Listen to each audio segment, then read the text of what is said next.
Hi friends, చిలకడ దుంపతో sweet ఇలా చేయొచ్చండి. ఏంటి చిలకడ దుంపలతో స్వీట్ అనుకుంటున్నారా? పిల్లలకి ఎలాగైనా విటమిన్స్, ప్రోటీన్స్ ఉండే ఫుడ్ని అయితే మనం లోపలికి పంపించాలి కదా వాళ్ళకి.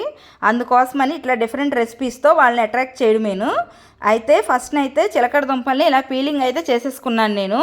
పీలింగ్ కాకుండా మామూలుగా డైరెక్ట్గా కూడా వేసేసుకోవచ్చు. నేనైతే పీలింగ్ చేసి స్మాల్ పీసెస్ కింద వేశాను. ఆ తర్వాత ఒక గిన్నెలో నెయ్యి వేసుకోవాలండి. నెయ్యి కొంచెం క్వాంటిటీ ఎక్కువ ఉన్న టేస్ట్ అయితే బాగానే ఉంటుంది. ఎందుకంటే స్వీట్కి నెయ్యి పడితే బాగుంటుంది.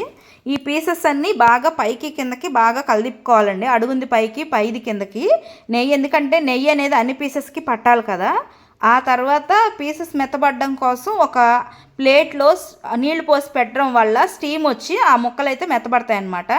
తర్వాత బెల్లాన్ని బాగా స్మాష్ చేసేసుకుని వాటిల్లో వేస్తే పాకంలాగా వచ్చి స్వీట్కి పడుతుంది.